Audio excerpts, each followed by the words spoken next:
Alhamdulillah, nahmaduhu wa nasta'inuhu wa nastaghfiruh wa na'udzu billahi min shururi anfusina wa min sayyiati a'malina. Man yahdihillahu fala mudilla lahu wa man yudlil fala hadiya lahu. Ashhadu an la ilaha illallah wahdahu la syarika lahu wa ashhadu anna Muhammadan 'abduhu wa rasuluh. Allahumma salli wa sallim ala Muhammad wa ala alihi wa sahbihi ajma'in. Ya ayyuhalladzina amanu taqullaha haqqa tuqatih wa la tamutunna illa wa antum muslimun. Ya ayyuhan nasu taqu rabbakumul ladzi khalaqakum min nafsin wahidah wa khalaqa minha zawjaha وبث منهما رجالا كثيرا ونساء واتقوا الله الذي تساءلون به والأرحام إن الله كان عليكم رقيبا يا أيها الذين آمنوا اتقوا الله وقولوا قولا سديدا يصلح لكم أعمالكم ويغفر لكم ذنوبكم ومن يطع الله ورسوله فقد فاز فوزا عظيما فإن أصدق الحديث كتاب الله وخير الهدي هدي محمد وشر الأمور محدثاتها وكل محدثة بدعة وكل بدعة ضلالة أما بعد. Muslimin dan muslimat yang dirahmati oleh Allah Subhanahu wa taala sekalian, alhamdulillah pada malam ini kita dapat bersama-sama sekali lagi berhimpun di atas talian ini untuk kita sambung balik kuliah kita menggunakan kitab Al-Adabul Mufrad karya Al-Imam Al-Bukhari rahimahullahu ta'ala. Dan insya-Allah hari ini kita nak pergi kepada bab yang ke-31. Yang mana dalam kuliah yang lepas kita telah pun berbicara berkaitan dengan saranan Nabi sallallahu alaihi wasallam untuk melakukan kebaikan berbentuk bantuan sedekah kepada silaturahim, kepada orang yang mempunyai hubungan kekeluargaan, dan sesiapa yang memberikan nafkah kepada isteri, kepada ahli keluarga, kepada anak-anak, dan dia niatkan untuk mendapatkan pahala daripada Allah Azza wa Jal, maka ia tetap dikira sebagai pemberian sedekah selain daripada menunaikan tanggungjawab dia sebagai seorang suami dan seorang bapa. Begitulah luasnya tuan-tuan dan puan-puan rahmati Allah sekalian, ruang di dalam agama ni untuk melakukan kebaikan. Begitulah luasnya agama Islam ini untuk melaksanakan untuk mengumpul pahala daripada Allah Azza wa Jal. Yang mana kalau kita tengok begitu banyak ruang, begitu banyak peluang, begitu banyak pintu-pintu kebaikan yang dibuka untuk seseorang ini mendapatkan pahala yang berlipat kali ganda. Dan insya-Allah hari ini kita nak tengok bab yang baru, iaitu bab la tanzilur rahmah ala qaumin fihim qati'ur rahim. Yang bermaksud, kata Imam Al-Bukhari, bab pada membicarakan tentang rahmat tidak turun ke atas kaum yang di dalam mereka, yang bersama dengan mereka ialah kaum qati'ur rahimin. Seorang yang memutuskan hubungan silaturahim. Al-Imam Al-Bukhari berkata, haddatsana Ubaidullah ibni Musa qala akhbarana Sulaiman qala akhbarana Sulaiman Abu Idam qala sami'tu Abdullah ibn Abi Aufa yaqul عن النبي صلى الله عليه وسلم قال إن رحمة لا تنزل على قوم فيهم قاطع رحم. Inilah hadis, satu-satunya hadis lah yang ada dalam bab ni. Tapi kalau ikut keseluruhan hadis, hadis ni adalah masuk dalam hadis yang ke-63 dalam keseluruhan bab ini. Maksudnya, Al-Imam Al-Bukhari berkata, Al-Imam Al-Bukhari meriwayatkan daripada gurunya, kata Imam Bukhari, ya, Ubaidullah bin Musa telah menceritakan kepada kami. Ya, Ubaidullah bin Musa telah menyampaikan kepada kami. Qala akhbarana Sulaiman. Kata Ubaidullah bin Musa, Sulaiman telah menceritakan ataupun Sulaiman telah mengkhabarkan kepada kami. Siapa Sulaiman ni? Sulaiman ni ada ramai. Kalau kita tengok dalam kitab-kitab tuan-tuan, dalam kitab-kitab ulama hadis, ramai orang yang nama Sulaiman ni. Jadi, oleh kerana ramai, maka sebab itu Al-Imam Al-Bukhari meletakkan kunyah dia. Meletakkan nama gelaran dia supaya ia lebih mudah untuk dikenali, iaitu Abu Idam. Iaitu Abu Idam, yang mana Abu Idam mengatakan, Sami'tu Abdullah bin Abi Aufa yaqul 'anil Nabi sallallahu alaihi wasallam. Yang mana kata Sulaiman bin Abi Aufa, saya mendengar, Sulaiman Abu Idam mengatakan, saya mendengar Abdullah bin Abi Aufa menyebutkan, saya mendengar Abdullah bin Abi Aufa menyebutkan Nabi sallallahu alaihi wasallam bersabda. Abdullah bin Abi Aufa meriwayatkan daripada Nabi sallallahu alaihi wasallam. Apa kata dia? Dia kata Nabi sallallahu alaihi wasallam bersabda. Dalam hadis ni dia kata Nabi sallallahu alaihi wasallam bersabda, "Innar rahmah", sesungguhnya rahmat. Dalam hadis ni Nabi menyebut tentang rahmat. Nabi kata innar rahmah, sesungguhnya rahmat tidak turun ke atas kaum yang padanya ada orang yang memutuskan silaturahim. Nabi SAW dalam riwayat ni, kita akan bincang nanti status dia, nanti saya akan bincang, tetapi kita baca dulu makna riwayat ni. Kita baca dulu makna riwayat ni, nanti saya akan huraikan dari sudut status hadis ni, kerana ulama ada bincang panjang tentang riwayat ni. Ulama ada bincang panjang tentang perawi ni, yang mana kata para ulama, kata Nabi SAW, rahmat tidak turun ke atas kaum yang padanya ada pemutus silaturahim. Baik, kita nak bincang sikit berkenaan dengan status hadis ni.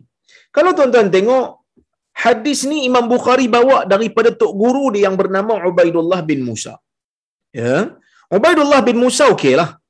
Ya, dia adalah perawi yang okey. Manakala bila dia meriwayatkan daripada Sulaiman Abu Idam, bila dia riwayatkan saja daripada Sulaiman Abu Idam, maka ulama berbahas tentang status Sulaiman Abu Idam ni. Ya, ulama tidak sepakat tentang statusnya. Sebahagian ulama menilai dia ni sebagai perawi yang lemah. Dia ni perawi lemah, kata para ulama. Ya, manakala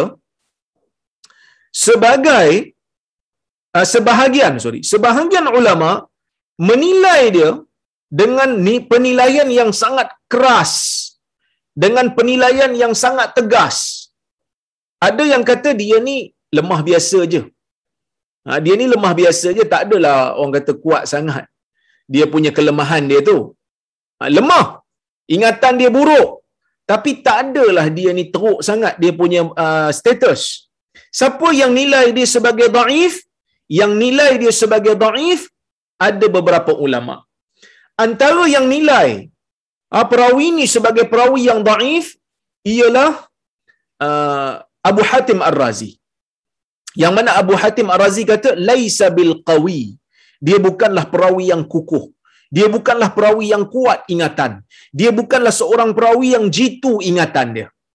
Wa huwa ahsanu halan wa aslah min faid, tapi dia ni lebih bagus lagi keadaan dia dan lebih saleh lagi daripada perawi yang bernama Faid. Ya, di sana juga ada perawi yang lain seperti Daraqutni. Daraqutni kata dia ni perawi yang dhaif. Dia kata dhaif, kan? Tetapi di sana ada juga ulama yang tengok dia punya hadis, nak tahu dia punya status, ulama sabar. Dipanggil apa? Teliti riwayat-riwayat dia, tengok ada tak banyak percanggahan. Tu di antara caralah kita nak tahu ingatan dia kuat ataupun tidak. Ya, maka mereka melihat kepada riwayat-riwayat dia dan banding dengan riwayat orang lain. Antara yang buat seperti ini adalah Al-Imam Ibn Adi dalam kitab dia Al-Kamil fi Du'afa'ir Rijal. Ya. Kata Ibn Adi sewaktu dia meneliti riwayat perawi yang bernama Abu Idam ni, dia kata apa? Dia kata wali Abi Idam hadza ahaditsu ukhar an ibni Abi Aufa wa aktsaru riwayatihi an ibni Abi Aufa. Dia kata bagi perawi yang bernama Abu Idam ni ada hadis-hadis yang lain lagi. Dia bawa beberapa riwayat. Kemudian dia kata ada hadis-hadis yang lain lagi yang dia riwayatkan daripada Ibn Abi Aufa. Riwayat kita pun daripada Ibn Abi Aufa, Abdullah bin Abi Aufa. Kata Ibn Adi, dan kebanyakan riwayatnya memang dia riwayat daripada Abdullah bin Abi Aufa ala annahu qalilul hadis. Ya. Tetapi aku rasa dia ni hadis dia tak banyak. Hadis dia sikit. Dia bukanlah penuntut ilmu hadis yang besar. Dia tak banyak riwayatkan hadis. Walam ara lahu hadisan munkaran jiddan. Dan aku tak nampak pun riwayat dia ataupun hadis dia yang mungkar. Aku tak nampak hadis dia yang pelik pun. Ada riwayat-riwayat yang bercanggah, ada riwayat-riwayat yang dhaif, tapi nak kata dia ni perawi hadis mungkar, banyak hadis mungkar dalam dia, aku tak nampak, kata Ibn Adi. Jadi ini orang kata apa? Pendapat yang pertama, yang menilai perawi ini dengan penilaian yang tidak tegas lah. Penilaian yang tidak tegas. Ibn Hajar pun dia menilai perawi ini sebagai perawi yang dhaif. Tetapi di sana ada ulama hadis yang menilai dia dengan penilaian yang tegas, yang menilai dia dengan penilaian yang sangat dahsyat. Antara yang kata yang kecam dia teruk, Yahya bin Ma'in. Yahya bin Ma'in ni, tuan-tuan dan puan-puan rahmati Allah sekalian, bila dia komen perawi ni, kan, bila dia komen je perawi ni, dia kata apa? Dia kata kazzab. Dia kata kazzab. Dia kata pendusta. Perawi yang bernama Abu Idam ni dalam satu riwayat kata pendusta. Dalam riwayat lain kata tak boleh dipercayai. Bahkan kalau tuan-tuan tengok, ada seorang lagi ulama yang bernama siapa? Yang bernama Al-Imam An-Nasa'i. Dia kata laisa bithiqah. Tidak boleh dipercayai dan matrukul hadis. Dia adalah perawi, ya. Dia adalah perawi yang tidak perawi yang ditinggalkan riwayatnya. Perawi yang ditinggalkan riwayatnya. Begitu juga Al-Uqaili juga ada menyebutkan, ya, Al-Uqaili juga ada menyebutkan tentang pandangan Yahya bin Ma'in ni dan juga pandangan ulama yang lain. Okey. Tapi Daraqutni, Ibn Hajar dia lenient sikit. Dia kata dhaif ringan. So mungkin sebab itulah Al-Imam Al-Bukhari masukkan riwayat ni dalam Adab Mufrad, dalam kitab dia, kerana berkemungkinan Al-Imam Al-Bukhari menganggap dia ni bukan satu perawi yang dhaif dia kuat. Kerana zaman dulu ni tuan-tuan, setiap ulama-ulama hadis ni dia ada pandangan-pandangan dia terhadap perawi. Mungkin Yahya bin Ma'in nampak dia pembohong, tetapi orang lain tak nampak. Orang lain nampak dia okey. Tak tahu pun dia ni pernah membohong, contohnya kan. Oleh kerana tu, pandangan yang berbeza ini telah menyebabkan perbezaan penilaian terhadap hadis. Kalau tuan-tuan tengok penilaian pengarang kepada kitab Syekh Luqman, pengarang kepada kitab Rashul Barat, dia mengatakan perawi ni ataupun status hadis ni adalah terlalu dhaif. Jadi kalau terlalu dhaif, tak bolehlah untuk dipakai. Walaupun dalam orang kata apa, dalam Fadailul A'mal. Tetapi sebahagian ulama kata tak, dia dhaif biasa. Kenapa? Kerana Ibn Hajar pun melakukan keputusan dia ni adalah perawi yang dhaif sahaja. Tak sampai kepada tahap dhaif berat. Ini perbahasan dari sudut sanad. Ya, perbahasan dari sudut sanad. Berkemungkinan Al-Imam Al-Bukhari mempunyai pandangan yang tersendiri yang selari dengan ulama-ulama yang mengatakan dia ni adalah perawi yang tidak begitu lemah kedhaifan dia. Lemah tapi tak begitu kuat. Seperti mana kata Ibn Adi, dia ni bukanlah perawi yang banyak meriwayatkan hadis mungkar. Aku tak nampak dia kata riwayat dia yang terlalu mungkar, aku tak nampak. Itu kata Ibn Adi. Baik. Jadi sebab itu Imam Bukhari masukkan. Baik.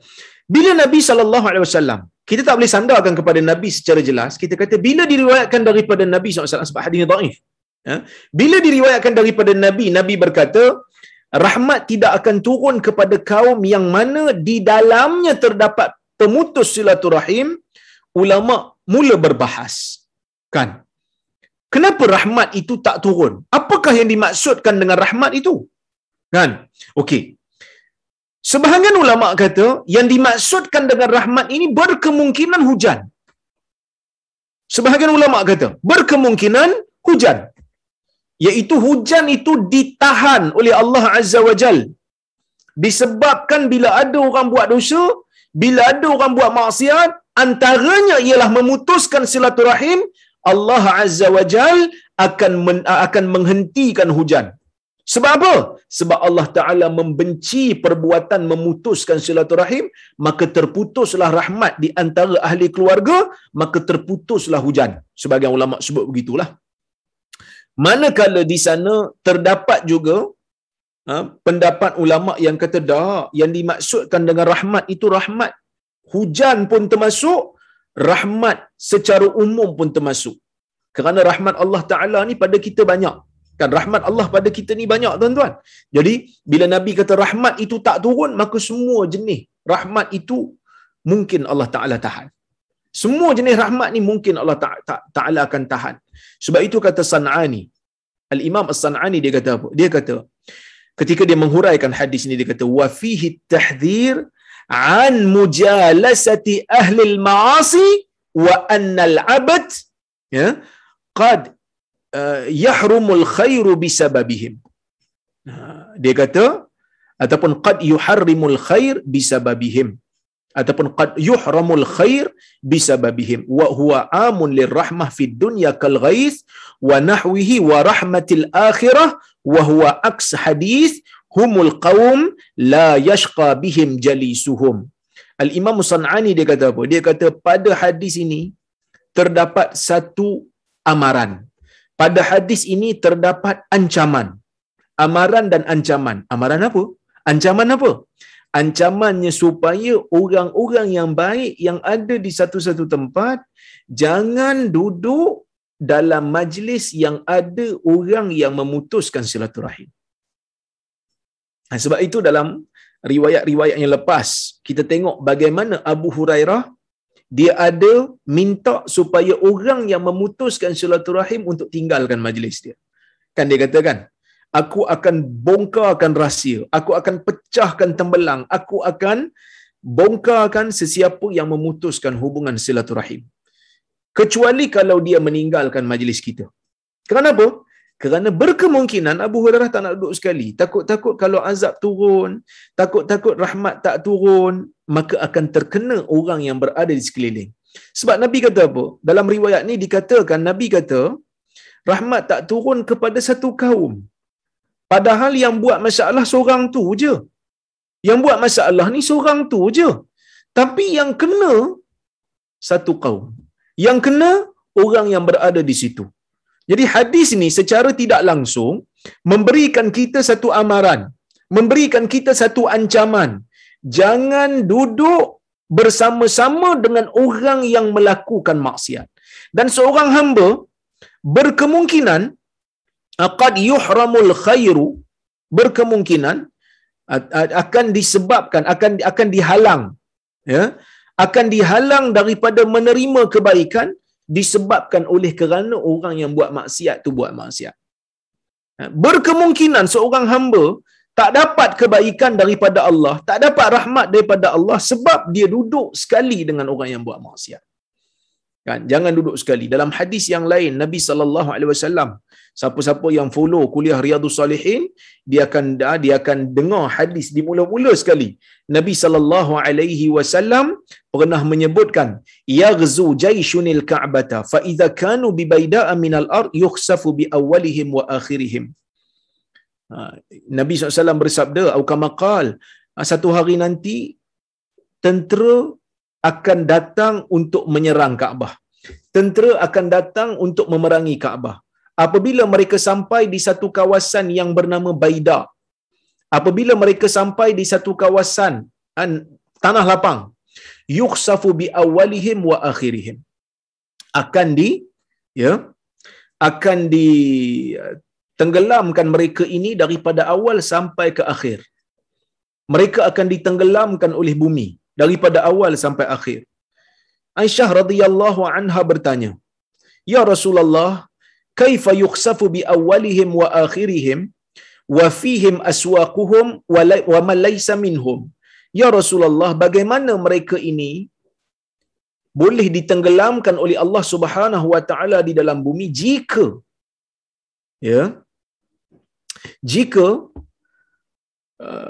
orang yang ada dalam rombongan itu bukan daripada kalangan mereka, ataupun aswaquhum, orang yang datang mungkin kerana nak berniaga, kan? Orang datang mungkin nak berniaga. Wa fihim aswaqu wa man laysa minhum, orang yang bukan tentera. Adakah mereka juga akan ditenggelami oleh bumi, kata Aisyah, kan? Maka Nabi kata, yukhsafu bi awwalihim wa akhirihim thumma yub'atsuna ala niyatihim. Ya, mereka akan ditenggelamkan oleh Allah daripada awal sampai ke akhir, dan mereka akan dibangkitkan oleh Allah Azza wa Jal mengikut kepada niat mereka. Maksudnya kepentingan niat jugalah, mereka akan dibangkitkan berdasarkan niat mereka. Mereka datang ke Kaabah tu untuk buat apa? Tapi mereka tetap diberikan bencana oleh Allah. Kenapa? Kerana Syekh Mustafa Burah, waktu dia menghuraikan hadis ini dalam kitab di Nuzhatul Muttaqin, dia kata mereka itu diambil tindakan, mereka itu terkena bencana disebabkan kerana mereka redha untuk duduk bersama satu kumpulan dengan orang yang nak buat kejahatan. Dengan orang yang nak merobohkan Kaabah yang merupakan syiar bagi orang Islam. Bila ni? Wallahu a'lam, kita tak tahulah. Satu hari nanti akan berlaku benda ni, orang datang nak serang Kaabah, akan ditenggelamkan di atas, di dalam bumi. Bila? Wallahu ta'ala a'lam. Baik. Jadi, hadis ini selain daripada memberikan peringatan kepada kita supaya tidak mencampuri, supaya tidak duduk sekali dengan orang yang melakukan dosa, melakukan maksiat secara terang-terangan, hadis ni juga nak bagi tahu kat kita untuk melakukan kerja amar ma'ruf dan nahi mungkar. Kan? Nak buat kerja amar ma'ruf nahi mungkar ni perlu. Dia adalah fardu kifayah dan kadang-kadang boleh jadi fardu ain. Bila jadi fardu ain? Bila orang lain tak buat, orang lain tak ada ilmu berkenaan dengan dia, kita ada ilmu di situ, satu-satunya kita yang ada kat situ dan kita je tahu pasal benda tu tak betul, kita kena bagi tahu. Dia merupakan fardu ain ke atas kita. Fardu ain ke atas kita. Baik. Kemudian tuan-tuan dan puan-puan rahmati Allah sekalian, para ulama ada juga berbahas. Dia kata takkan satu kaum kena. Al-Imam At-Tibi dia kata, yahtamil ayyurada bil qaum alladhina yusa'idunahu ala qati'atir rahim wala yunkiruna alaih.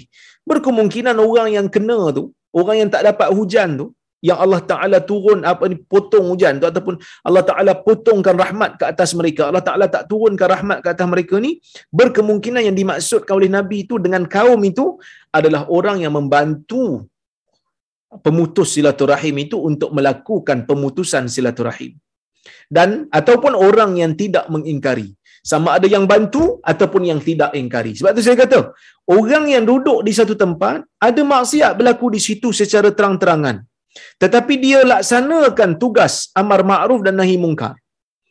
Ya, dia melaksanakan kerja-kerja suruh orang buat benda baik, cegah orang buat benda mungkar. Maka waktu tu kalau nak turun, insya-Allah dia tak kena. Sebab dia telah melunaskan tanggungjawab dia. Dia telah melaksanakan tanggungjawab dia. Jadi tuan-tuan dan puan-puan rahmati Allah Subhanahu wa taala sekalian, ya. Hadis ini merupakan satu hadis yang bagi saya, ya, satu peringatan yang orang kata apa, yang sangat menakutkan kita. Yang sepatutnya kita kena ambil perhatian, jangan memutuskan hubungan silaturahim satu, dan jangan biarkan bila ada orang putuskan silaturahim, kita kena usaha bagi ingat kat dia benda yang dia buat tu salah, benda yang dia buat itu satu dosa.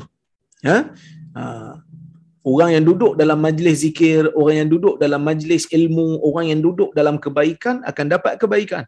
Begitu juga orang yang duduk dalam keburukan, orang yang bersama dengan orang yang buat dosa juga akan dapat keburukan kalau azab itu turun ataupun kalau bencana itu turun. Jadi sebab itu kita kena lazimkan diri kita duduk bersama dengan orang-orang yang sentiasa berada dalam majlis zikir. Untuk orang-orang yang berada dalam majlis ilmu. Kerana apa? Kerana kata Syaukani tadi ada riwayat yang menyebutkan humul qaum la yashqa bihim jalisuhum. Mereka itulah satu kaum yang tidak ada pun di kalangan mereka orang-orang yang celaka. Orang-orang yang malang. Siapa ni? Orang yang duduk dalam majlis zikir. Orang yang duduk dalam majlis yang disebutkan padanya nama Allah.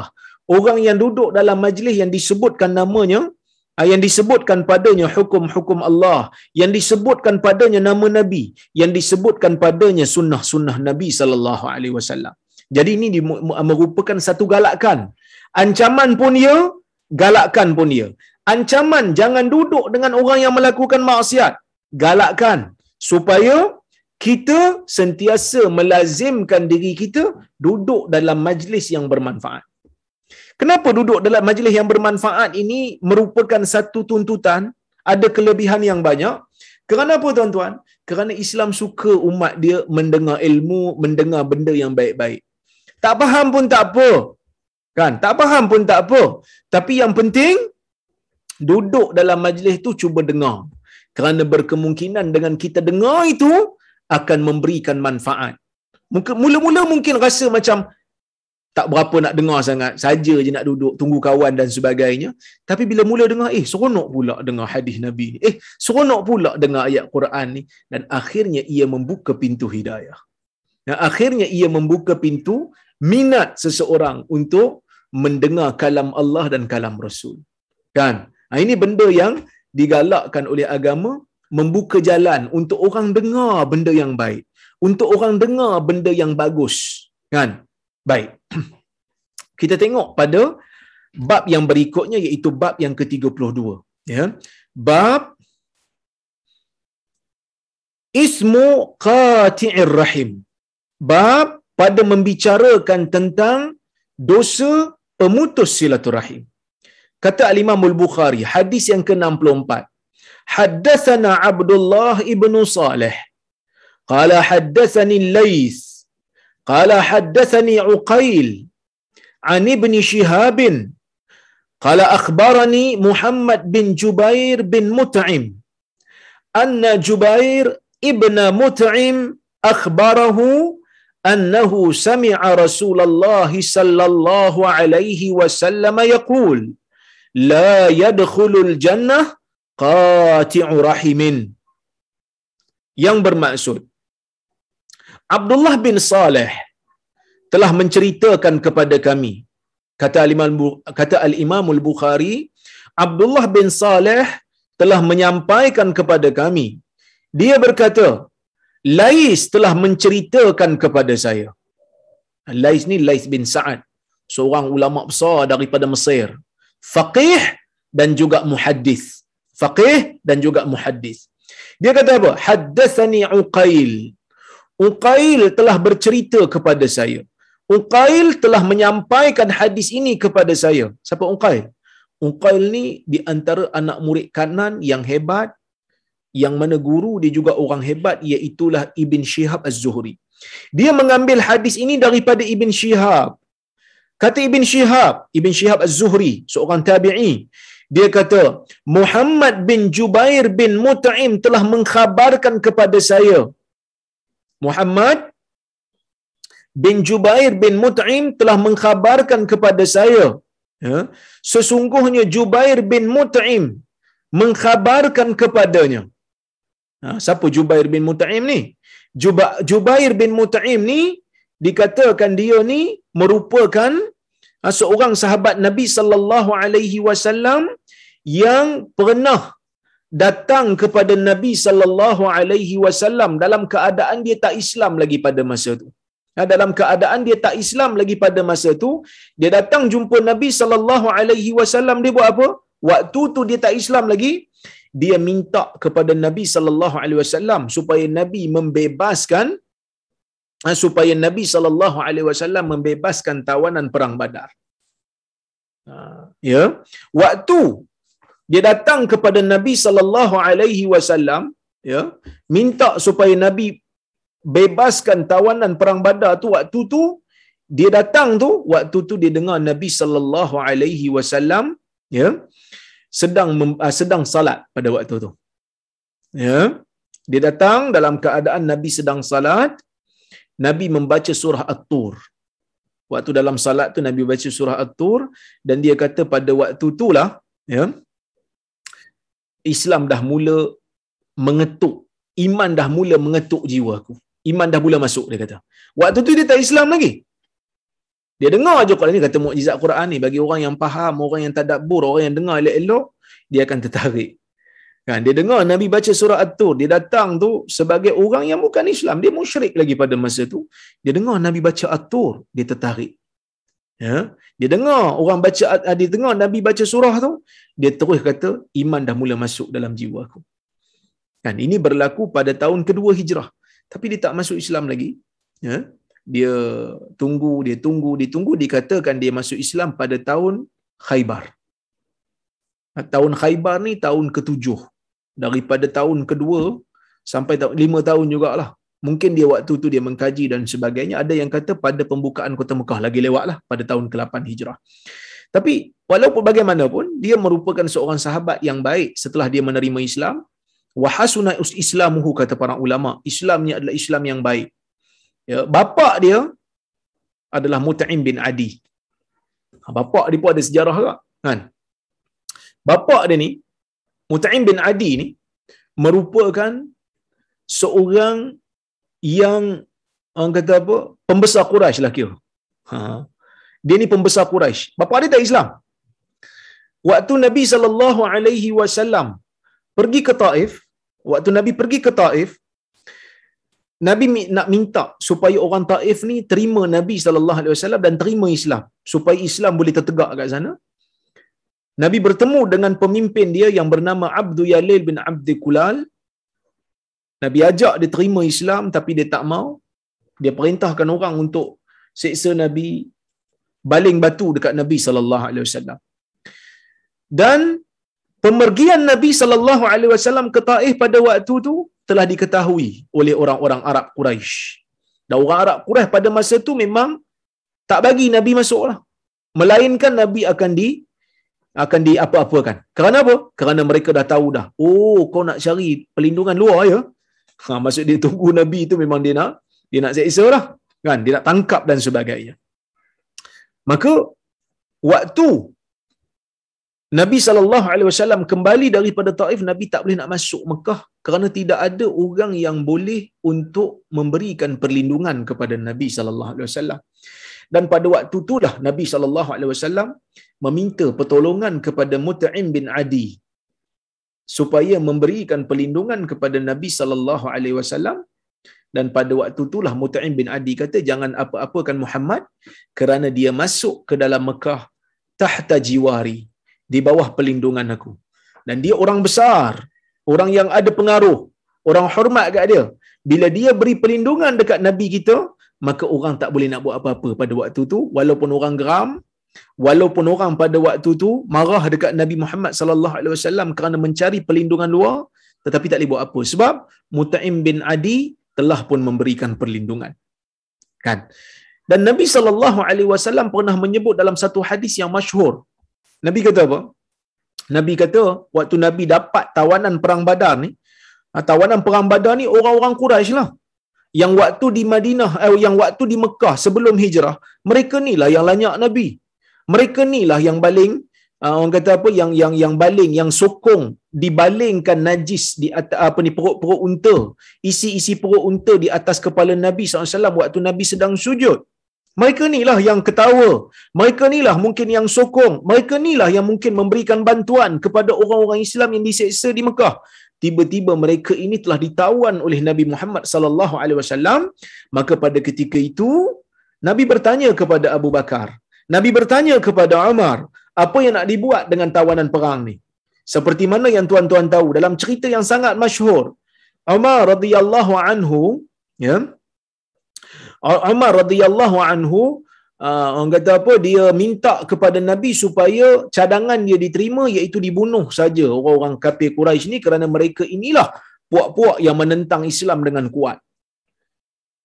Abu Bakar memberi cadangan supaya jangan dibunuh, sebaliknya hendaklah diajar mereka ini supaya boleh mengajarkan anak-anak orang Islam membaca dan menulis.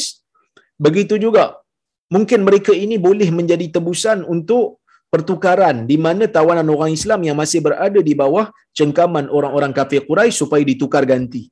Maka Nabi bersedia, Nabi setuju dengan cadangan Abu Bakar. Tetapi akhirnya cadangan Omar tu betul, tak ada masalah, yang tu saya telah pun ceritakan. Sehingga Allah Ta'ala turunkan ayat menegur Nabi SAW kerana tidak membunuh mereka. Tetapi Nabi pernah sebut sewaktu Nabi menerima tawanan ni, Nabi kata, "Lau kana Mut'im bin Adi hayyan fayukallimuni fi haula'in natna la atlaqtuhum lah." Atau kama qala hadis riwayat Imam Al-Bukhari. Nabi kata, kalaulah Mut'im bin Adi masih hidup dan dia bercakap dengan aku untuk membebaskan puak-puak yang jijik ini, nescaya aku akan lepaskan mereka hanya semata-mata kerana dia. Apa maksud Nabi ni? Nabi ajar kita konsep menghormati manusia yang berjasa. Nabi mengajar kita konsep kenang jasa orang. Siapa pun dia, walaupun dia bukan Islam, selagi mana dia ada jasa, kena kenang. Selagi mana dia ada, orang kata apa, sumbangan yang baik, kita kena kenang, kita kena hargai, kerana orang ni pernah bantu kita. Jadi ini akhlak Nabi sallallahu alaihi wasallam, yang mana akhlak Nabi ini yang sepatutnya kita jadikan sebagai panduan. Bila orang yang berjasa, bila orang yang memberi sumbangan yang baik, walaupun dia bukan Islam, walaupun kita tak suka kat dia, tetapi kita iktiraf kerana sumbangan ni sumbangan yang baik, kan? Nah, ini benda yang diajar oleh agama. Nah, ini bapa kepada Jubair bin Mut'im, tapi anak dia Jubair bin Mut'im masuk Islam, ya, dia bagi tahu kepada kita bahawasanya Nabi sallallahu alaihi wasallam, ya, Nabi SAW mengkhabarkan kepadanya, dia mendengar, dia kata dia dengar daripada Nabi SAW, Nabi bersabda, tidak akan masuk syurga orang yang memutuskan silaturahim. Ya, baik. Tidak akan masuk syurga orang yang memutuskan silaturahim. Baik. Hadis ni dia ada problem sikit. Kenapa? Kerana zahirnya tu macam problem lah. Zahirnya tu macam problem. Okey. Kenapa saya kata problem? Kerana kalau kita tengok di dalam dalil-dalil yang lain, di dalam dalil-dalil yang banyak, kita dapati bahawasanya manusia ni, selagi mana dia ada iman di dalam diri dia, selagi mana dia ada iman dalam diri dia, maka selagi itu dia ada ruang untuk masuk ke dalam syurga, walau dia jahat macam mana sekalipun. Tetapi bila mana dia ada iman walaupun sebesar biji sawi dalam jiwa dia, Allah Ta'ala akan datangkan satu hari setelah dia diazab di dalam neraka, kemudian dia akan masuk ke dalam syurga. Itu dalil-dalil yang jelas diberitahu kepada kita. Mana-mana orang yang mati dalam jiwanya ada tauhid, dalam jiwanya ada keimanan kepada Allah Subhanahu wa taala, maka Allah Taala akan masukkan dia akhirnya ke dalam syurga, walaupun sebelumnya itu mungkin dia akan masuk ke dalam neraka. Sebab tu kita ahli sunnah wal jamaah, kita kata apa? Kita kata mana-mana orang yang baik, ya, mana-mana orang yang saleh, kita harapkan dia masuk syurga, kan? Kita harapkan, tapi kita tak boleh kata confirm dia ni ahli syurga, melainkan mesti ada dalil yang jelas, kan? Okey, baik. Tetapi orang yang banyak buat dosa, dia mukmin, mati dalam Islam, kita uruskan dia dalam Islam, dan dia memang ada iman dalam jiwa dia, Adakah dia ni akan confirm masuk neraka pun tak boleh. Kita tak boleh kata gitu. Kita tak boleh kata confirm dia masuk neraka melainkan dengan dalil. Baik. Tapi kita nak kena kata apa kat dia? Kita kata tahtal masyiah. Dia ni berada di bawah kehendak Allah. Insya'a azabahu atau aqabahu wa insya'a afa anhu. Kalau dia nak, kalau Allah Taala nak lah, Allah Taala boleh azab dia. Kalau Allah Taala nak juga, Allah Taala boleh ampunkan dia. Kalau Allah Taala azabkan dia, Allah Taala berlaku adil. Kalau Allah Taala ampunkan dia, Allah Taala telah memberikan kemuliaan yang besar kepada dia. Okey. Jadi, bila Nabi SAW kata tidak akan masuk syurga orang yang memutuskan silaturahim, yang ni problem sikit kita nak faham. Sebab apa problem? Sebab pemutus silaturahim yang Nabi sebut dalam hadis ni umum. Maksudnya bila kata mana-mana orang yang memutuskan silaturahim tidak akan masuk syurga, ini bermakna orang yang beriman kalau dia putuskan silaturahim dia tak masuk syurga. Betul ke tak masuk syurga ni? Tak masuk syurga selama-lamanya ke? Maka sebab itu ulama ada memberikan takwilan. Ulama hadis memberikan takwilan di dalam riwayat ini. Yang mana ulama hadis apabila mereka mentakwilkan riwayat ini, mereka mempunyai dua tafsiran.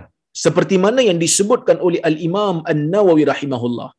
Imam Nawawi waktu dia huraikan hadis ni, dia kata Nabi SAW bila kata dia tak masuk syurga, orang yang putuskan silaturahim tak masuk syurga, bukan bermakna orang yang putuskan silaturahim terus jadi kafir, terus kekal dalam neraka.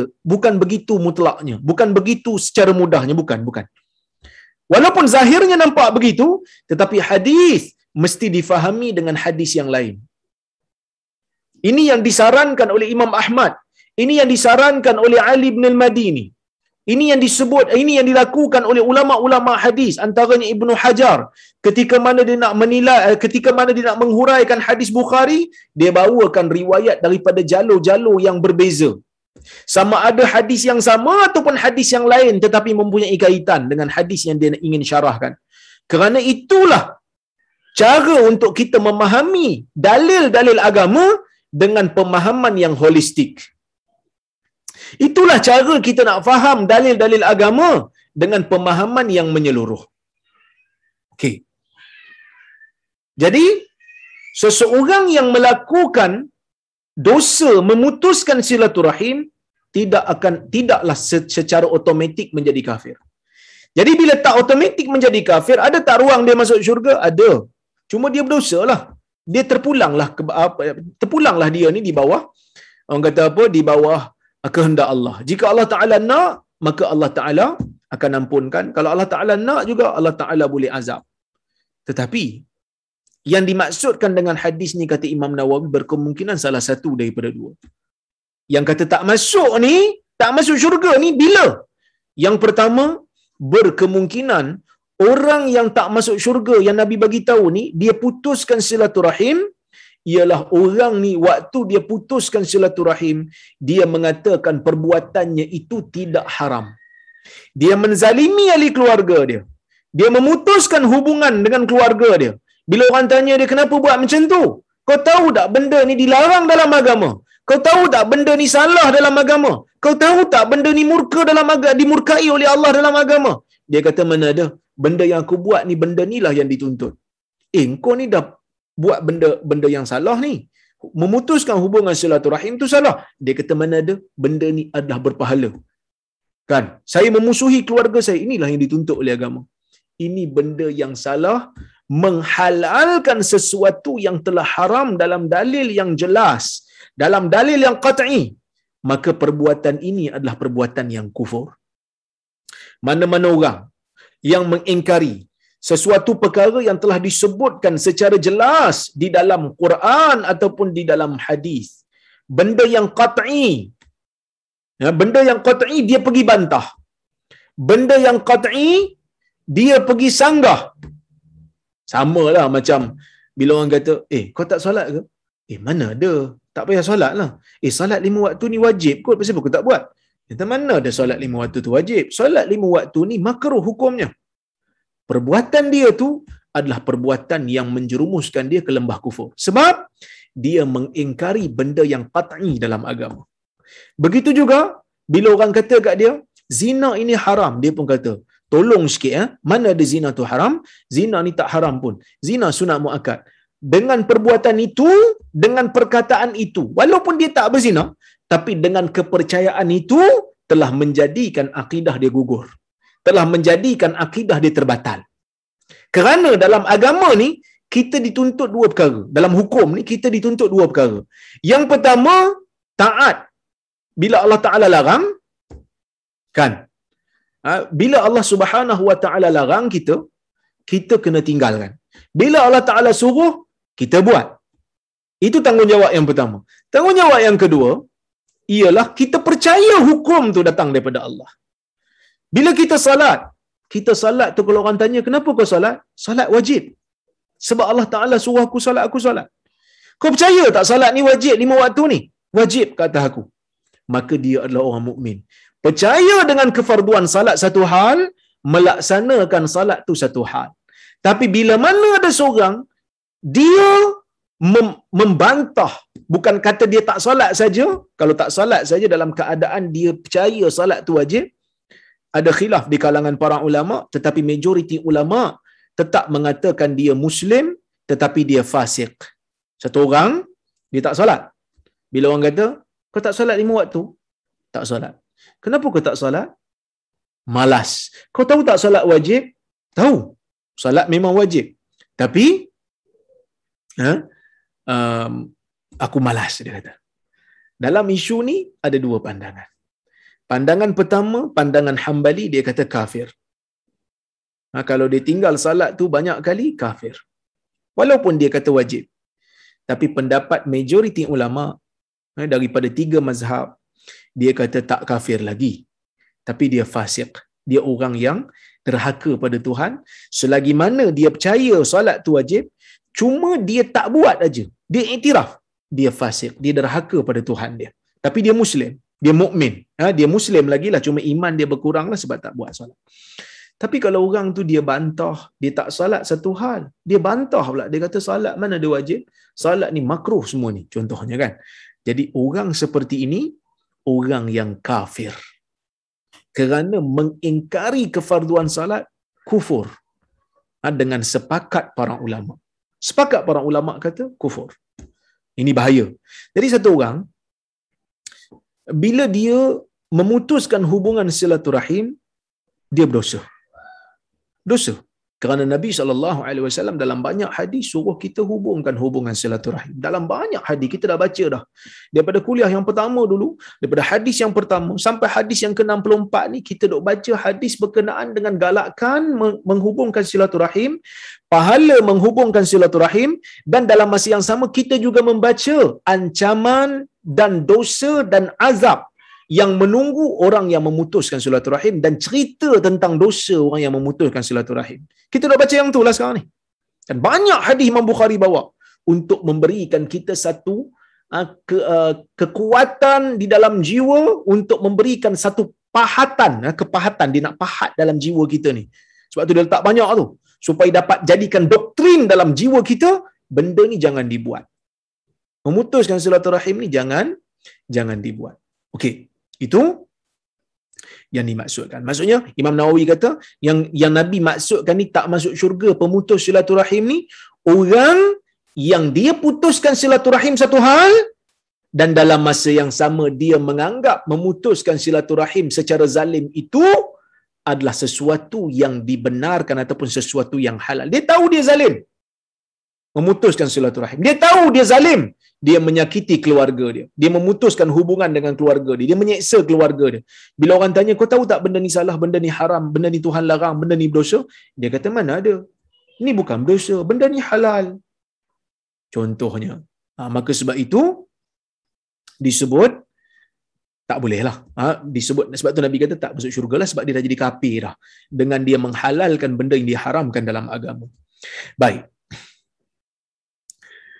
Imam Nawawi juga ada tafsiran yang kedua, takwilan yang kedua. Dia kata Berkemungkinan juga yang Nabi maksudkan ni tidak masuk syurga orang yang memutuskan silaturahim ni bukan tak masuk syurga secara mutlak.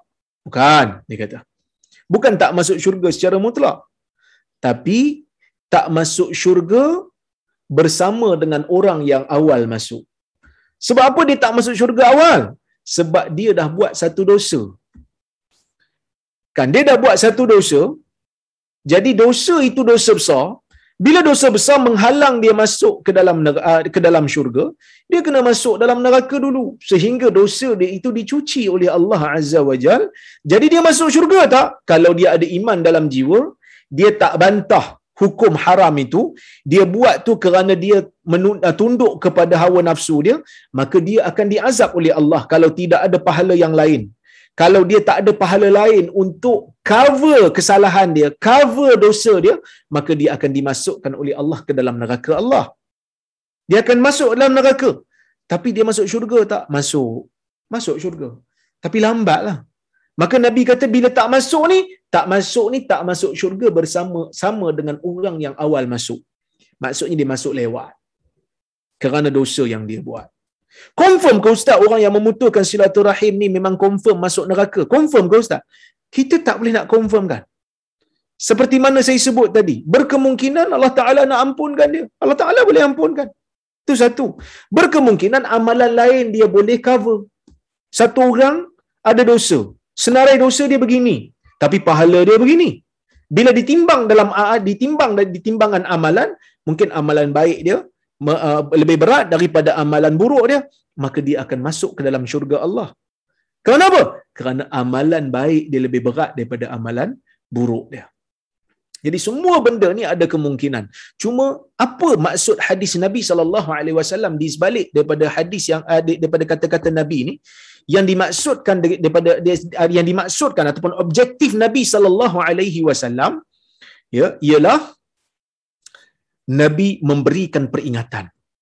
Berkemungkinan kesalahan ini, berkemungkinan dosa ini akan menyebabkan kamu lambat masuk syurga. Dan kalau seseorang itu menganggap perbuatan dosa ini sebagai benda yang halal untuk dibuat, ya,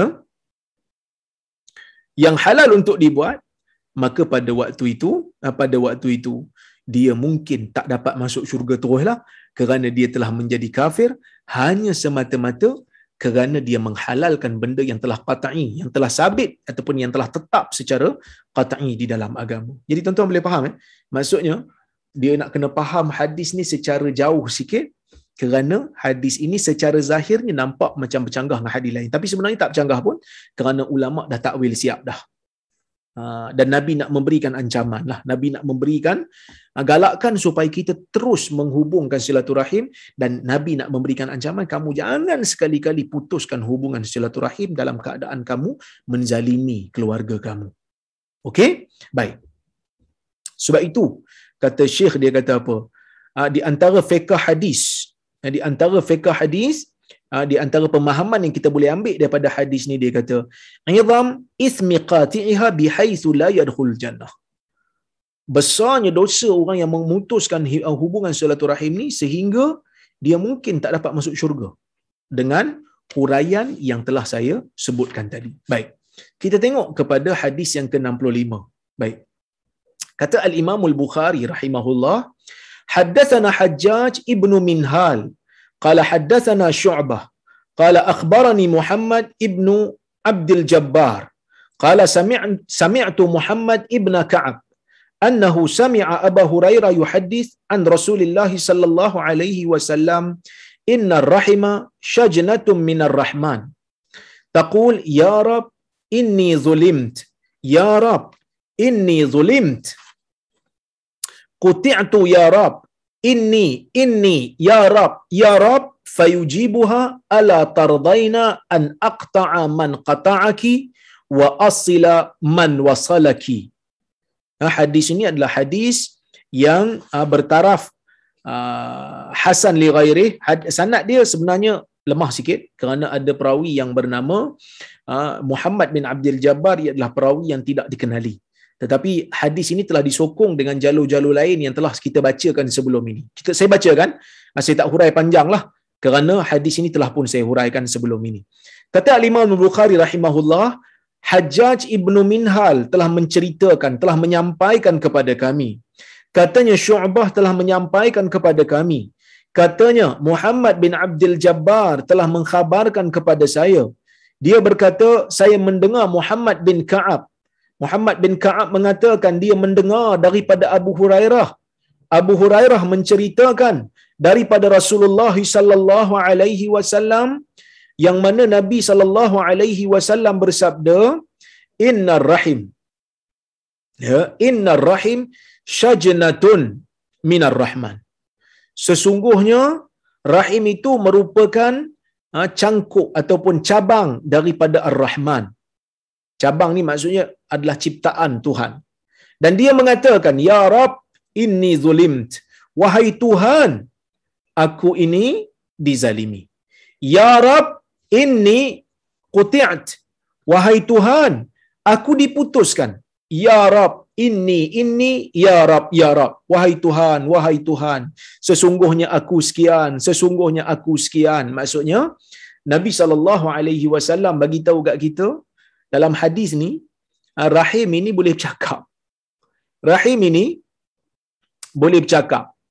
Dan saya telah pun hurai, sebahagian ulama mempunyai pandangan ini adalah bahasa metafora, seolah-olah Nabi memberikan satu gambaran kalau rahim tu boleh bercakap, dia akan bercakap dengan Tuhan. Tetapi majoriti ulama hadis yang saya jumpa, yang saya baca, mereka terima lafaz hadis ini seperti mana yang Nabi sebut. Bila Nabi kata rahim boleh bercakap, rahim boleh bercakap. Ustaz, rahim kan kita tak nampak, kasih sayang mana nak nampak?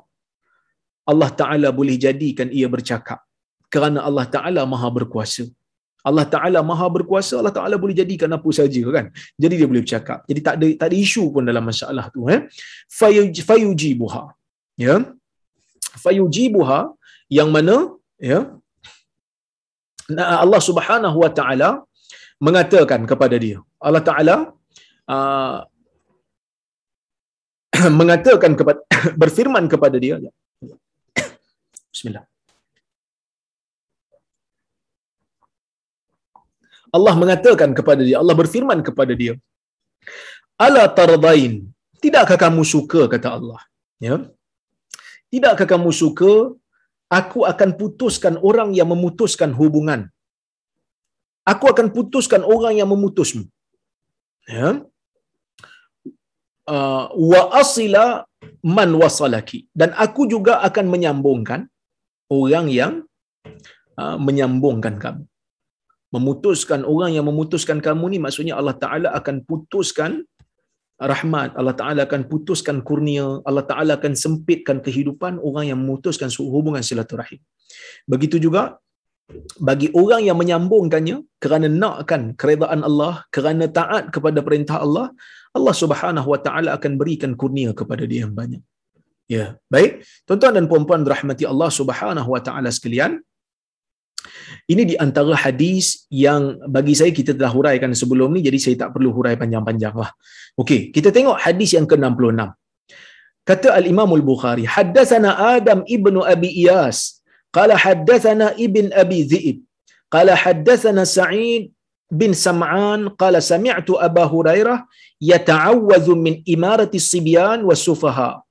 Faqala Sa'id ibn Sam'an fa akhbarani ibnu Hasanah Al-Juhani annahu qala li Abi Hurairah ma ayatu dhalik, qala an tuqta'al arham wa yuta'al mughwi wa yu'sal murshid, atau kama qala.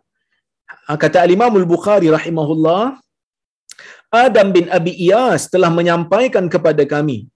Dia berkata Ibn Abi Dhi'ib telah menyampaikan kepada kami. Dia berkata Sa'id bin Sam'an telah menyampaikan kepada kami. Dia berkata saya mendengar Abu Hurairah meminta perlindungan kepada Allah daripada pemerintahan anak-anak, daripada pemerintahan budak-budak dan pemerintahan orang-orang yang bodoh. Sa'id bin Sam'an mengatakan Ibnu Hasanah Al-Juhani telah mengatakan kepada dia, mengkhabarkan kepada Sa'id. Dia kata dia pernah menyebut kepada Abu Hurairah, apakah petanda pemerintahan budak-budak dan orang bodoh itu?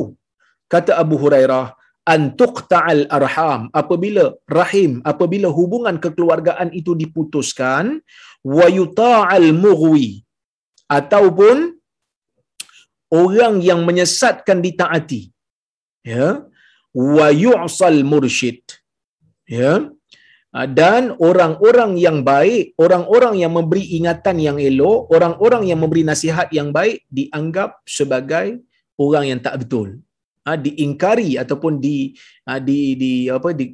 tak didengar. Orang yang bercakap elok tak didengar. Jadi tuan-tuan dan puan-puan rahmati Allah Subhanahu wa taala sekalian, ini merupakan hadis yang menunjukkan Abu Hurairah, pertamanya dari sudut status yang awal ni okey, Abu Hurairah memang pernah minta kepada Allah Subhanahu wa taala supaya dia tak diberikan dengan pemerintahan budak-budak dan pemerintahan orang-orang yang tidak cerdik. Jadi para ulama dia kata Abu Hurairah maksudkan ni berkemungkinan dia tak nak hidup di zaman pemerintahan anak Muawiyah itu Yazid. Dan memang Abu Hurairah tak sempatlah. Waktu Yazid naik jadi pemimpin, Abu Hurairah tak sempat. Abu Hurairah meninggal dulu sebelum itu. Tetapi riwayat yang ujung tu adalah riwayat yang tidak sahih kerana Ibnu Hasanah Al-Juhani adalah perawi yang tak dikenali. Ya, tetapi maknanya betul, iaitu bila mana orang yang memutuskan silaturahim tu ataupun diputuskan silaturahim secara banyak, begitu juga orang yang menyesatkan itu ditaati, bila orang yang menasihati dengan nasihat yang baik itu diingkari, kan, tak dipercayai. Ini merupakan di antara petanda lah datangnya kerosakan di dalam muka bumi ini. Jadi tuan-tuan dan puan-puan rahmati Allah sekalian, saya rasa cukuplah sekadar itu untuk malam ini. InsyaAllah jika ada kesempatan kita sambung lagi, kita membaca hadis itu. Ya, InsyaAllah kita baca hadis yang berikutnya. Baik. Kita tengok kalau ada soalan yang saya boleh jawab. Ya. Kalau saya boleh jawab, saya jawab insyaAllah.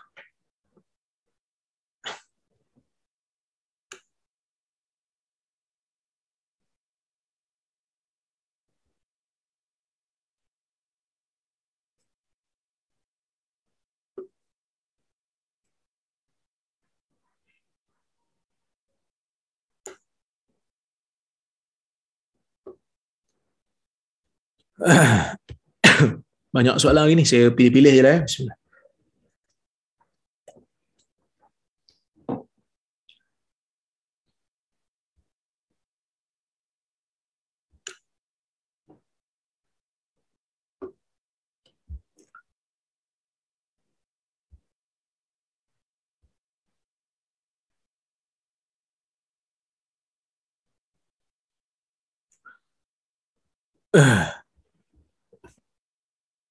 Susah saya nak gerakkan kerja ni sebab kerja ni terlalu kecil. Saya nak gerakkan tu susah.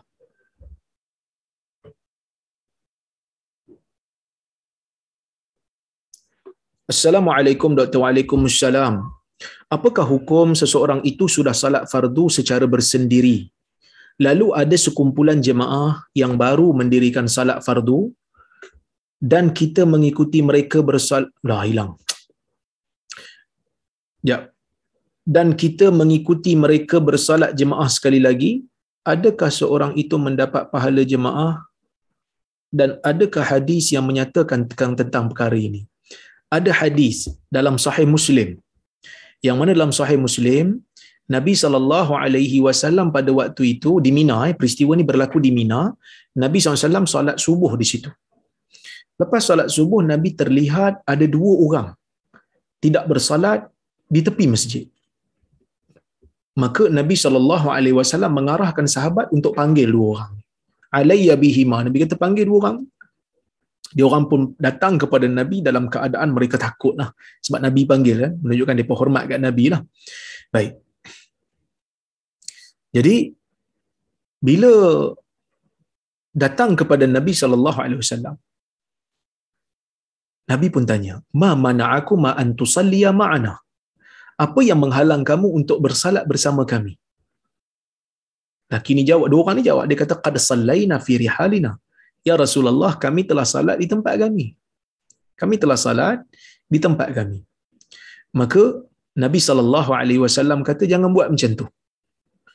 Fa in ataituma masjida jama'atin fasalliya ma'ahum fa innaha lakuma nafilah, Nabi kata. Kamu jangan buat begitu, Nabi kata. Jangan tak salat bila kamu datang ke masjid dan ada jemaah di situ sedang melakukan salat, maka salatlah bersama dengan mereka. Kerana salat tersebut bagi kamu adalah sunat. Maka oleh kerana itulah para ulama mengatakan bagi sesiapa yang telah bersalat bersendirian, ya, kemudian dia tengok ada jemaah yang baru sampai dan dia nak mengulang, digalakkan untuk dia mengulang supaya dapat pahala berjemaah. Ya.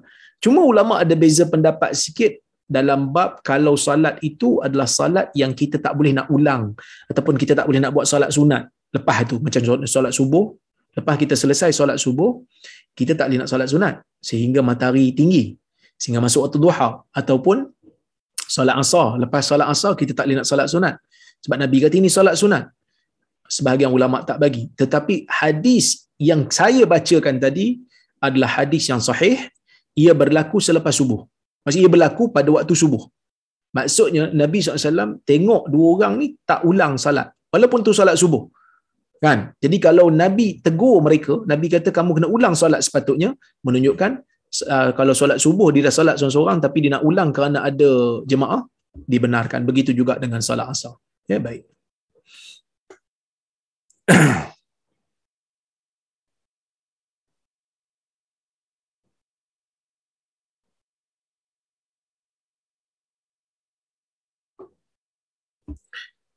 Doktor, kalau contoh ada dua hadis yang matan hadis tersebut sama, adakah kita boleh membuat ringkasan dengan meletakkan dua sanad dan satu matan? Menyebutkan hadis ada berbeza dengan meriwayatkan hadis. Meriwayatkan kita menyebutkan sanad kita daripada kita sampai kepada Nabi SAW. Boleh tak kita nak gabung dua? Kalau kita ada dua sanad dan dua-dua hadis itu sama, boleh. Kerana kalau tuan-tuan baca dalam kitab Sahih Bukhari dan Sahih Muslim sendiri pun ada waktu-waktunya ada lambang ha. Lambang ha tu dalam sahih, dalam kitab-kitab hadis bermaksud tahwil. Tahwil ni maksudnya dia gabungkan dua sanad untuk satu matan, satu teks yang sama, ya. Tapi kalau kita menyebutkan hadis, umpamanya macam kita tengok dalam kitab Riyadhus Salihin, dia bukan riwayatkan, dia hanya menyebutkan. Dia kata wa an Abi Hurairah wa Anas. Dua-dua riwayat hadis yang sama, dia kata hadis ni daripada Abu Hurairah dan hadis ni daripada Anas. Tak ada masalah, boleh. Sebaiknya kita kalau ada perbezaan lafaz, kita nyatakan, kita bawa lafaz yang siapa punya lafaz. Contohnya kita kata lafaz ini Anas pun riwayat, Abu Hurairah riwayat, tapi saya bawakan lafaz Abu Hurairah kerana mungkin ada perbezaan lafaz, itu terbaiklah, menunjukkan amanah kita. Wallahu a'lam. Assalamualaikum doktor. Waalaikumsalam. Apakah pandangan doktor mengenai perawi hadis ataupun ulama hadis yang dikatakan tasyayyuq kerana dikatakan melebihkan atau mengutamakan Sayyidina Ali daripada khalifah-khalifah sebelumnya? Baik, ini disebutkan oleh Al-Imam Az-Zahabi. Dia mengatakan tasyayyuq di zaman awal ialah hanya sekadar mengatakan Ali afdal daripada Abu Bakar dan Umar radhiyallahu anhum. Kata Imam Zahabi, tasyayyuq di zaman awal begitu. Mengatakan Ali afdal daripada Sayyidina Abu Bakar, mengatakan Sayyidina Ali ni lebih afdal daripada Sayyidina Umar. Sepatutnya Ali jadi khalifah. Sekadar itu. Tetapi mereka tidak memaki hamun. Kebanyakan mereka, bukan semualah. Ada juga yang ekstrim, tetapi kebanyakan mereka yang dituduh tasyayyuq itu, itulah dia punya pattern dia. Itulah dia punya kategori tidak melampau. Tetapi ada juga yang melampau, yang sampai mencela Abu Bakar, yang sampai melaknat Omar, ada, tetapi tak ramai. Cuma di zaman yang terkemudian ini, Syiah yang dinamakan Rafidah, ya, yang dinamakan sebagai Rafidah, mereka ini kebanyakannya berlepas diri daripada Abu Bakar dan Umar. Bahkan sebahagian daripada mereka mengkafirkan Abu Bakar dan Umar, menganggap Abu Bakar dan Umar ini sebagai taghut, sebagai berhala Quraisy, kerana kononnya mengambil jawatan daripada Ali bin Abi Talib. Ini benda yang menyedihkan. Sepatutnya tidak berlaku pada orang Muslim yang mengaku diri dia Muslim. Boleh pula dia mengkafirkan Abu Bakar dan Umar. Ya, baik.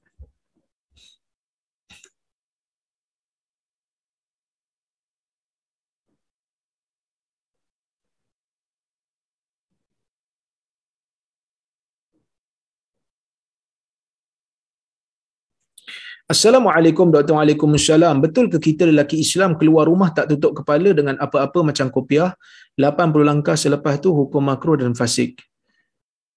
Ustaz tu kata dari Imam Ghazali. Betul ke? Saya tak tahu daripada Imam Ghazali adakah betul Imam Ghazali menyebutkan demikian. Pertamanya kita menghormati Al-Imam Al-Ghazali. Imam Ghazali merupakan tokoh besar di kalangan umat ni yang mempunyai ijazah yang sangat banyak. Walaupun ada kritikan yang berlaku, tetapi kritikan itu yang dilakukan oleh ulama-ulama hadis terhadap beliau sedikit pun tidak menjatuhkan kedudukan beliau daripada martabat ketokohan di dalam agama ini, sehingga beliau layak digelar sebagai hujjatul Islam. Tetapi dalam bab kopiah ni saya hurai secara umum saja ya.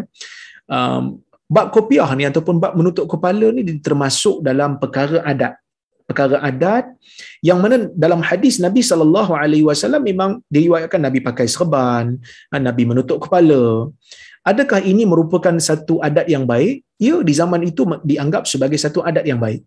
Bahkan di zaman sekarang pun dianggap sebagai satu adat yang baik. Walaupun mungkin sebelum ni ada orang yang pandang skeptik, tapi alhamdulillah saya pensyarah universiti, ketua jabatan lagi, alhamdulillah diberi amanah jadi ketua jabatan, pakai kopiah pergi ke universiti. Setakat ini tak ada siapa lagi lah yang menegur saya supaya tanggalkan kopiah putih ni, tak ada. Alhamdulillah Universiti Pendidikan Sultan Idris sangat sporting dengan saya, sangat menghormati apa yang saya buat, dan mereka tidak pernah menganggap kopiah putih ni sebagai satu punca untuk mereka diskriminasi. Saya tak ada. Tapi kalau tak pakai macam mana Ustaz? Dia terpulang kepada suasana uruf. Mungkin ada di satu tempat di zaman dulu orang yang tak pakai dianggap sebagai orang yang tercemar maruah. Begitu juga benda ni disebutkan oleh Al-Imam Musyatibi. Dia kata mungkin tercemar maruah di satu zaman, di satu tempat, tetapi tidak di tempat yang lain. Kalau kita mungkin duduk di Arab Saudi, mungkin suasananya berbeza. Penuntut ilmu kena tutup kepala, kena pakai sesuatu yang dipanggil sebagai ghutrah ataupun shimah. Mungkin itu dianggap sebagai pakaian ahli ilmu, pakaian penuntut ilmu. Kalau tak pakai itu akan mencemarkan maruah. Tetapi mungkin di tempat kita tak, mungkin ada ustaz tak pakai kopiah pun. Di Jordan umpamanya ustaz tak pakai kopiah, pensyarah saya ada sebahagiannya tak pakai sorban, tak pakai kopiah. Ada yang pakai, ada yang tak. Jadi ia termasuk dalam uruf dan suasana. Selagi mana ia diterima sebagai baik, maka tidak menjadi masalah untuk buka. Tetapi di mana pun sekarang ini kan, di dalam negara Islam menutup kepala bagi lelaki, yang menutup kepala bagi lelaki adalah satu adat yang diterima baik. Tetapi kalau kita berada di satu tempat, umpamanya di negara barat, kalau kita pakai akan menyebabkan bahaya pula pada nyawa kita, mungkin diapa-apakan. Kan kita sebagai lelaki tak wajib memakai kopiah. Jadi kalau kita buka kerana kita tak nak nyawa kita diapa-apakan, tak jadi masalah. Ya, baik. Assalamualaikum. Saya nak tanya, kenapa bila kita dah bertaubat, bersungguh-sungguh, ada masa kita rasa iman kita berkurang? Kenapa iman ada turun naik? Dan apa perlu kita buat untuk pastikan amalan kita sentiasa teguh? Bukan kata tuan saja, saya pun sama. Kerana memang ada waktu, kan? Memang ada waktu iman kita rasa naik, ada waktu kita rasa turun. Bukan kata kita aja.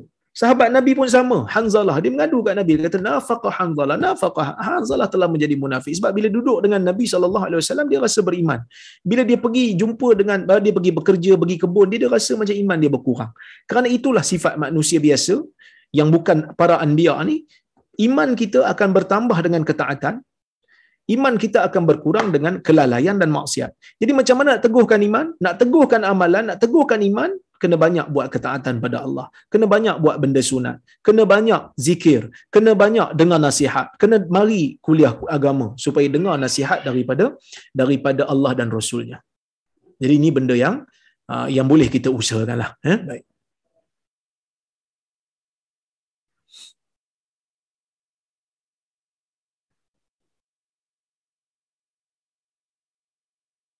Assalamualaikum.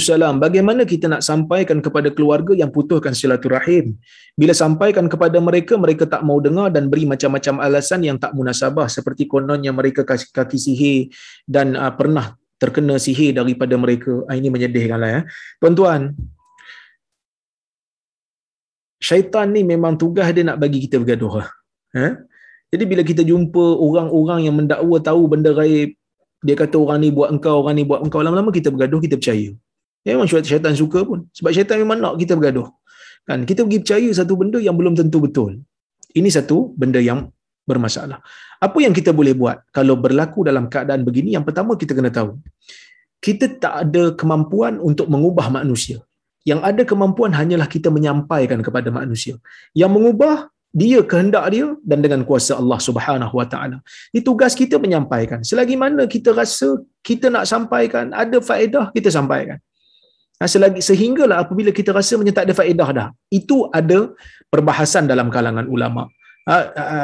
Al-Aiz bin Abdul Salam ada hurai benda ni. Dia kata kalau kita dah sampai kepada satu tahap, yakin dah ataupun hampir yakin kita nasihat pun tak berubah, di sana ada kelonggaran untuk kita berhenti nasihat.